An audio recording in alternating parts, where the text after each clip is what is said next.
दिल्ली येथील फर्श बाजार येथे पोलीस ठाणे हद्दीत भोला ज्वेलर्स छोटा बाजार जिल्हा शहादरा येथे दिनांक 15/9/2025 रोजी 3:30 सुमारास 2 अज्ञात इसमांनी पोलीस असल्याचं सांगून दुकानातील रोख रक्कम 20 लाख रुपये, 1400 ग्रॅम वजनाचे सोन्याचे दागिने, बिस्किटे आणि 3 किलो चांदी लुटून दुकानातील कामगारांचे अपहरण करून निघून गेले.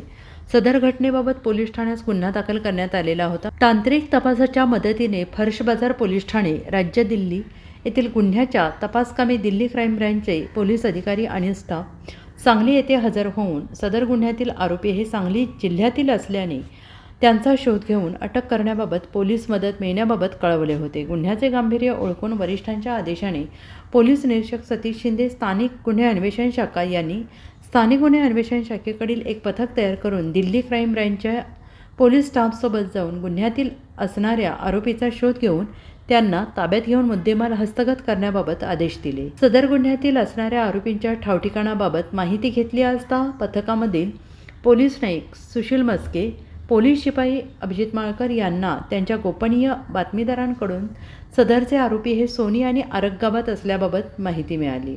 पथकाने मिळालेल्या बातमीप्रमाणे सोनी गावात जाऊन प्रशांत राजकुमार कदम, वय वर्ष 25, राहणार उपळावी रोड, सोनी, तालुका मिरज, जिल्हा सांगली आणि आरग गावात जाऊन शुभम राजाराम कांबळे, वय वर्ष 26, सध्या राहणार आरगमूळ, बेघर वसाहत, कळंबी, तालुका मिरज, जिल्हा सांगली यांचा शोध घेऊन त्यांना ताब्यात घेतले. दाखल गुन्ह्याच्या अनुषंगाने त्यांच्याकडे तपास केला असता त्यांनी सदरचा गुन्हा केल्याची कबुली दिली. गुन्ह्यातील जबरी चोरी केलेल्या मुद्देमालाबाबत पथकाने त्यांच्याकडे तपास केला असता त्यांनी प्रथमतः उडवाउडवीची उत्तरे दिली. सदर पथकाने त्यांच्याकडे कौशल्याने तपास केला असता त्यांनी लपवून ठेवलेला सदर मुद्देमाल काढून दिला.